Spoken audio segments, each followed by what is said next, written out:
8 consecutive postseasons, at 1.7 consecutive ALCS appearances, 4 American League pennants, 2 World Series titles, 7 ALS championships, 99 playoff games, a lot of champagne, a lot of celebration, 2 parades. It has been an amazing time. From 2017 to 2024, the Astros were the most feared team in the American League. Hated by all, the Houston Astros continued to grind. But 2025 ended in a way that Astros fans haven't seen a season end since 2016. But when we look back on the 2025 Houston Astros season, one thing is crystal clear. This wasn't a year where the team was outplayed. Well, in the end of the season they were, but this really was the year where they never had their team on the field. From the start, the pitching staff was decimated. Spencer Arrighetti barely made 7 starts before going down. Ronel Blanco, Brendan Walter, and Hayden Wesneski all hit the Tommy John conveyor belt before the summer began. Luis Garcia, who worked so hard to come back from his own Tommy John, only lasted 2 starts before his elbow gave out again. And even Lance McCullers Jr., after missing 2 full seasons, was in and off the IL all year. That's 5 starting pitchers gone. Christian Javier tried to make a valiant comeback. He was up and down in his return. JP France never made it back. The list goes on. And the bullpen wasn't spared either. Josh Hader, the anchor, who was perfect through most of the season, missed the last 2 months. That hurts. Caleb Ort and Bennett Souza both lost chunks of a stretch run. And a guy named John Rooney didn't even make it out of April. By September, this team was asking AAA arms to get outs in the 7th, 8th, and 9th inning and make starts.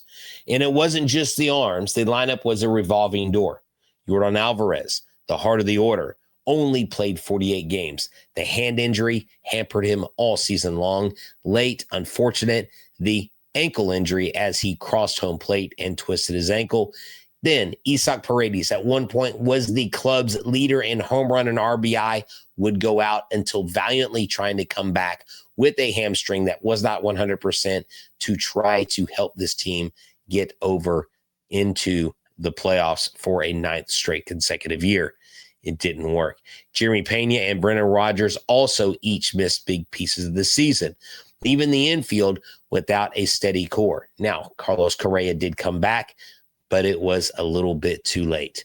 The outfield, at one point, it felt like every single guy, Chas McCormick, Jake Myers, Taylor Trammell, Zach DeCenzo, Jacob Melton, all spent time on the shelf. This wasn't baseball. This was survival. Yet through all of it, the Astros never quit. They fought, they scrapped, and they stayed in the mix longer than most clubs could have. With this many key players in the trainer's room, that speaks to the culture, to the fight, and to the depth that this organization still has. Now, before you go off on the fact that I said the depth, I'm talking about the players on the field, the players that they had, the men that put on the uniform, who put on the spikes. They had enough to go out there and win. If you win 90 games, you're in the playoffs. These injuries did hurt this team. But let's be honest, 2025 will go down as a season that Houston never saw the full roster. Not the real Astros, not the team that was built. And while that stings, it also sets a stage for 2026. Because if even half of these guys get healthy, the Astros window isn't closed. It's waiting to bust right back open. But when it busts right back open, who will and who won't be in an Astros uniform? Does Joe Espada keep his job? Will Framber Valdez return? I think Framber Valdez returning is a lot less likely than Joe Espada returning, because no matter whether you liked his managerial calls or not, he kept the ship afloat. Some people said they won in spite of him, but Jim Crane and Dana Brown and those in the front office will have to make those decisions. Do they look to change up a pitching coach situation? Are they looking to bring someone up in the minor leagues to replace the guys at the major leagues if they decide to part ways? At the end of the day, when you don't make the postseason after going to a postseason for 8 consecutive years and a decline for a second consecutive year in the playoffs, then you have to wonder what changes will be made. For Locked On Astros, we're not changing.